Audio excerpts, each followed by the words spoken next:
మార్గశిర శుద్ధ అష్టమిని కాలభైరవ అష్టమిగా పిలుస్తారు. ఈ కాలభైరవ స్వామి పుట్టుకకు సంబంధించి ఆసక్తికరమైన కథ శివపురాణంలో చెప్పబడినది. ఒకసారి శివబ్రహ్మలు మాట్లాడుకుంటున్నారు. ఆ మాటలు కాస్త వాదోపవాదాలుగా మారిపోయాయి. బ్రహ్మదేవుడు, నేను సృష్టికర్తను, పరబ్రహ్మ స్వరూపుడను, నేను చెప్పినట్లుగానే మీరంతా నడుచుకోవాలి అన్నాడు. దానికి శివుడు సమ్మతించలేదు. దానితో వారి మధ్య వాదం పెరిగింది. సమస్య పరిష్కారం కొరకు శృతి ప్రమాణం కదా, అందుకని వేదాలని పిలుద్దామని వేదాలను పిలిచారు. అప్పుడు ఋగ్వేదం, ఈ సమస్తములకు సృష్టికర్త ఏ మహానుభావుడు సంకల్పం వలన మొట్టమొదట నారాయణుడు జన్మించాడు, ఎవరు చిట్ట చివర ఈ లోకములను తనలోకి తీసుకుంటున్నాడో అటువంటి ఆ పరమశివుడు పరమబ్రహ్మము అన్నది. ఆ తరువాత యజుర్వేదాన్ని పిలిచారు. అసుర శక్తులు పోయి ఈశ్వర శక్తులు రావడానికి జ్ఞానమును మహేశ్వరుడు ఇస్తాడు. కాబట్టి జ్ఞాన యజ్ఞమునందు ఆరాధింపబడుతున్నవాడు కనుక పరమశివుడే పరబ్రహ్మమని చెప్పింది. తరువాత సామవేదమును పిలిచి అడిగారు, 3 కన్నులు ఉన్నవాడు ఎవడో, ఈ లోకమంతటిని తిప్పుతున్నవాడు ఎవడో, ఆ తిప్పుతున్నవాడిని ఏ యోగులు ఉపాసిస్తున్నారో, ఏ యోగులకి ఉపాసన చేత జ్ఞానమునందు తెలియబడుతున్నాడో, ఎవడు తనలో తాము రమిస్తూ ఉంటాడో అటువంటి శివుడే పరబ్రహ్మము అని చెప్పింది. పిమ్మట అథర్వణ వేదము, ఏ మహానుభావుడిని భక్తులందరూ సంసార సముద్రమును దాటి దుఃఖమును పోగొట్టుకుని ఆనందమును తెలుసుకోవడానికి ఉపాసన చేస్తున్నారో అటువంటి పరమశివుడు పరబ్రహ్మమని చెప్పింది. అంటే సృష్టి చేసింది మనం కాదు, నిలబెట్టింది మనం కాదు, వేరొకరు ఉన్నాడు, అది తెలుసుకో అనేదే శాస్త్ర ప్రమాణం. 4 వేదాలు అదే చెప్పాయి. ఇప్పుడు ప్రణవాన్ని పిలిచారు. అప్పుడు ప్రణవం, ఎవడు నిరంతరము శక్తి స్వరూపముతో క్రీడిస్తూ ఉంటాడో, శక్తి ఆయనను విడిచిపెట్టి ఉండదో, శక్తి స్వరూపులై వారున్నారో అటువంటి శక్తి స్వరూపుడైన శక్తి ఆయనతో, ఆయన శక్తితో విడివడకుండా కలిసి ఉంటారో అటువంటి పార్వతీ పరమేశ్వరులు, పార్వతీ వామార్త భాగమునందు ఉన్న శంకరుడే పరబ్రహ్మము అని చెప్పింది. ప్రణవము చెప్పిన మాటలను వాళ్ళు అంగీకరించలేదు.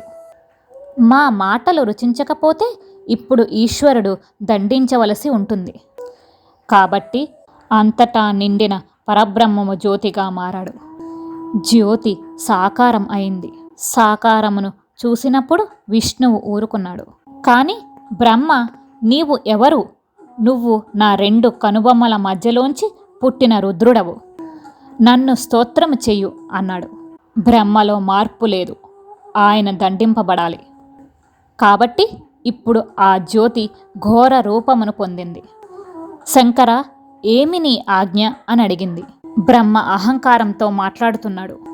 అతని 5వ తలని తీసివేయి అన్నాడు.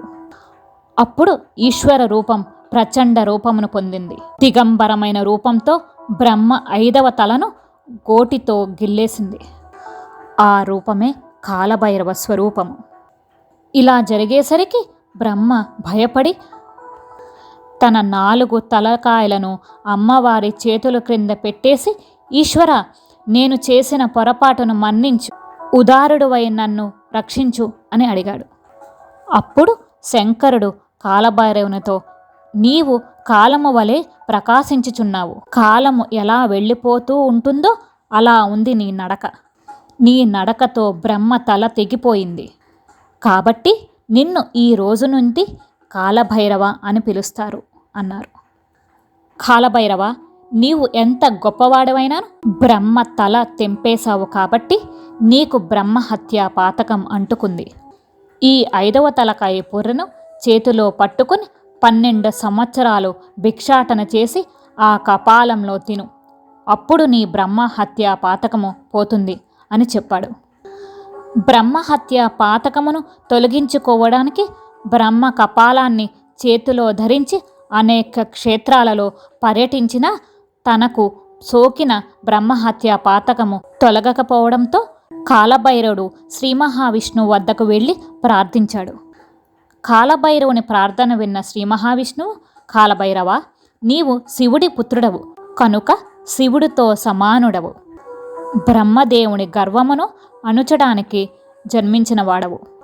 నీవు ఎన్ని తీర్థయాత్రలు చేసినా ఉపయోగం లేదు కనుక నీవు కాశీక్షేత్రానికి వెళ్ళి కాశీక్షేత్రంలో అడుగు పెట్టినంతనే నీ బ్రహ్మహత్య పాతకము భస్మీపటలమైపోతుంది అని సలహా ఇచ్చాడు.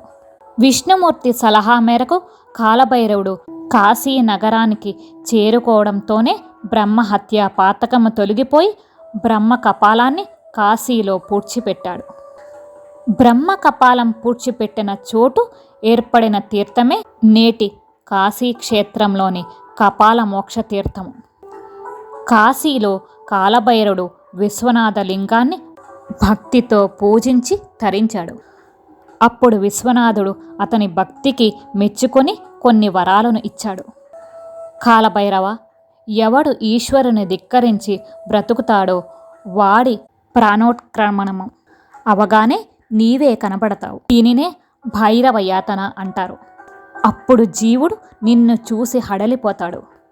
కానీ ఎవరు నీ గురించి వింటారో, శివాలయమునకు వచ్చినప్పుడు ఎవరు కాలభైరవుని యందు శిరస్సు వంచి నమస్కరిస్తారో వాళ్ళ పాపాలను నీవు తీసేయి. అలా తీసేసే శక్తి నేను నీకు ఇస్తున్నాను కాబట్టి నిన్ను అమర్తకుడు అని పిలుస్తారు. ఇక నుండి నీవు నా దేవాలయంలో క్షేత్రపాలకుడిగా ఉంటావు. భక్తుల పాపాలను నీవు తీసిన వాటిని నువ్వు తినేయి. పాపాలను తినేసి వాళ్లను రక్షిస్తావు కాబట్టి నీకు పాపభక్షకుడు అనే పేరును ఇస్తున్నాను. నిన్ను కాశీ క్షేత్రానికి అధిపతిగా ఉంచుతున్నాను. నీ అనుగ్రహం ఉన్నవాళ్లే కాశీ క్షేత్ర ప్రవేశం చేస్తారని చెప్పాడు. మనల్ని కాశీ క్షేత్రంలోని కాలభైరవుడు ఆ క్షేత్ర ప్రవేశానికి అనుమతించిన క్షేత్ర పాలకుడు కనుక, అయ్యా, నాకు లోపలికి ప్రవేశించే భాగ్యాన్ని కల్పించి నా పాపాలను దగ్ధం చేశావు కాబట్టి మహానుభావుడికి ఇంటికి రాగానే కృతజ్ఞతాపూర్వకంగా కాలభైరవ పూజ అని చేసి ఇక నుండి మంచి పనులు చేస్తాను అని అన్న సంతర్పణ చేస్తారు.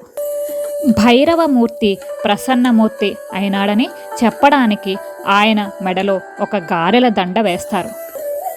ఎవరైతే కాశీ సంతర్పణ చేస్తారో వాళ్ళ ఇంటికి వెళ్ళి ఆ ప్రసాదాన్ని తప్పకుండా స్వీకరించాలి.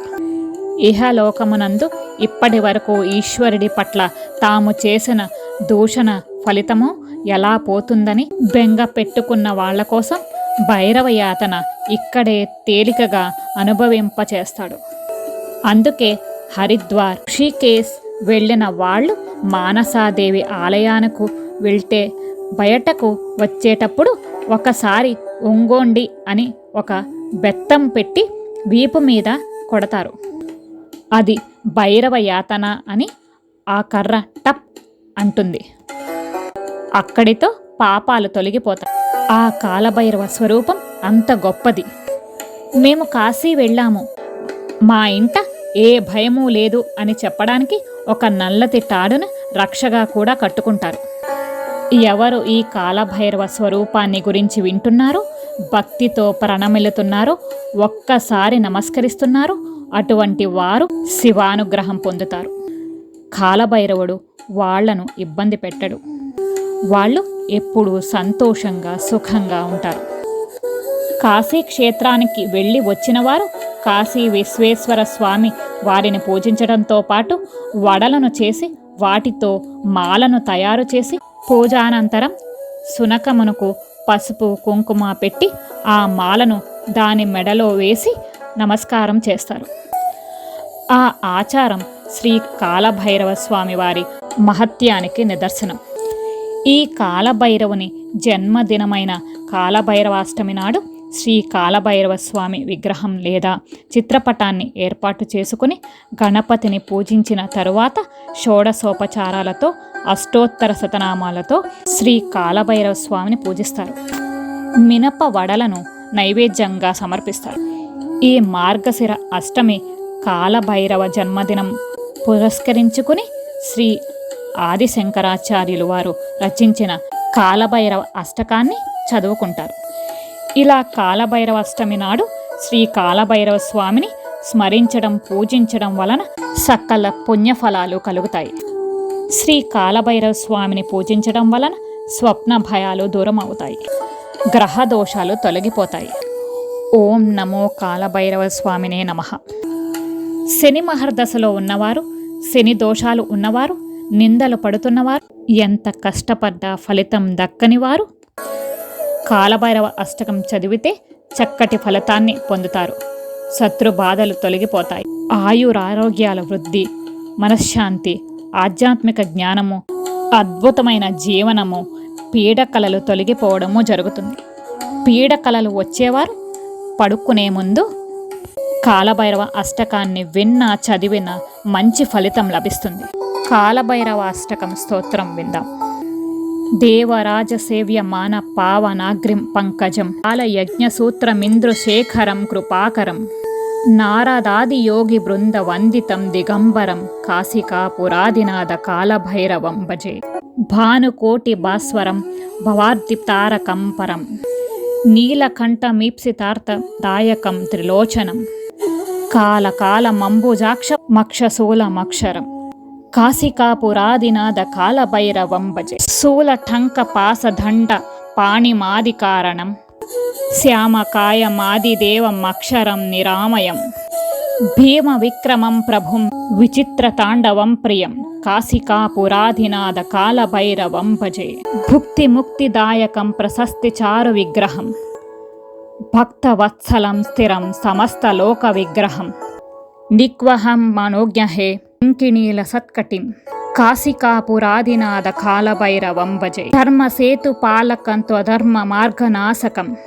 కర్మపాసమోచకం సుసర్మదాయకం విభుం స్వర్ణవర్ణకేశ పాస శోభితాంగ నిర్మలం కాశికాపురాదినాథ కాలభైరవం భజే రత్నపాదుకా ప్రభాభిరామ పాదయుగ్మకం నిత్యమద్వితీయమిష్టదైవతం నిరంజనం మృత్యుదర్పనాశనం కరాలదంశ్రుభూషణం కాశికాపురాదినాథ కాలభైరవం భజే అట్టహాస భిన్న పద్మజాండ కోశ సంతతిం దృష్టిపాత నష్ట పాప జాలముగ్ర శాసనం అష్టసిద్ధిదాయకం కపాలమాలికాధరం కాశికాపురాదినాథ కాలభైరవం భజే భూత సంగనాయకం విశాలకీర్తిదాయకం కాశీవాసి లోక పుణ్య పాప శోధకం విభుం నీతి మార్గకోవిదం పురాతనం జగత్పతిం కాశికాపురాదినాథ కాలభైరవం భజే కాలభైరవాష్టకం పఠంతి ఏ మనోహరం జ్ఞానముక్తి సాధకం